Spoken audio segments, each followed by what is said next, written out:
Chief Charles Weasel Head Blood Tribe from Alberta, Canada.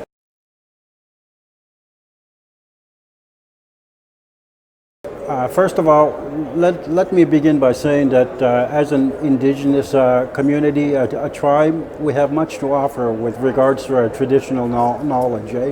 I think it's imperative that we align ourselves with Western science, what they have to come up with the mitigation plans. Our relationship with the federal government and the government of Canada has not always been that great to begin with, I think it's imperative and almost mandatory that we recreate that relationship, because there's one challenge that's combining us both.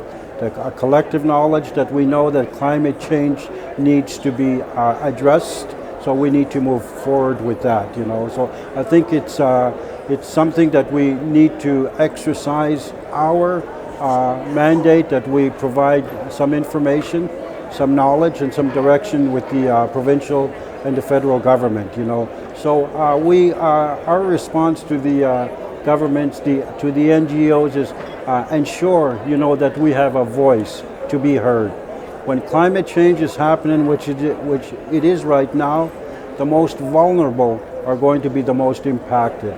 The majority of our Indigenous communities, which includes First Nation, are the ones that are going to be impacted most, So we need to be partners with regards to adaptation and mitigation.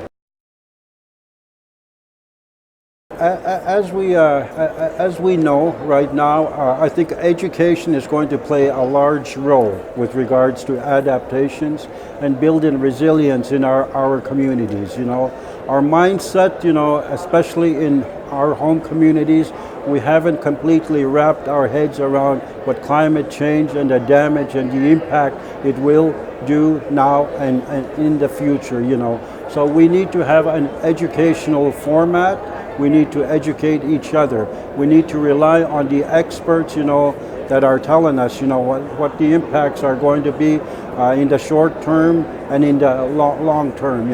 We need to build that capacity so that we can become aware of how much the impact is going to be. So we need to understand. We need to build a framework of plans on how we can build adaptation. We can build resilience into our communities.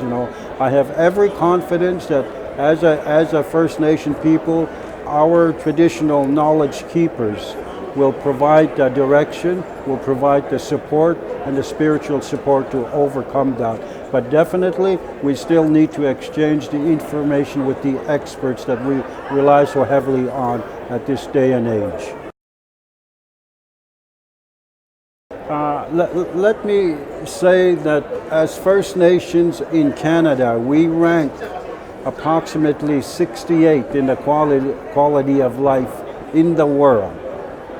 So coming from one of the richest countries in the world, there's a huge gap between mainstream society and the First Nation Indigenous people, So we have to close the gap on the quality of life for First Nation communities, which means that we have to provide educational opportunities, we have to provide jobs, skills training, and we have to provide that opportunity for First Nation communities to be a part of the economic benefits that we're going to be seeing as a result of new technology, as a result of innovative measures that we're going to put forward with climate change, So what we're saying is we need to also build on the strength of what we have today, but we also cannot leave behind our First Nation people with regards to their employment and their opportunities to become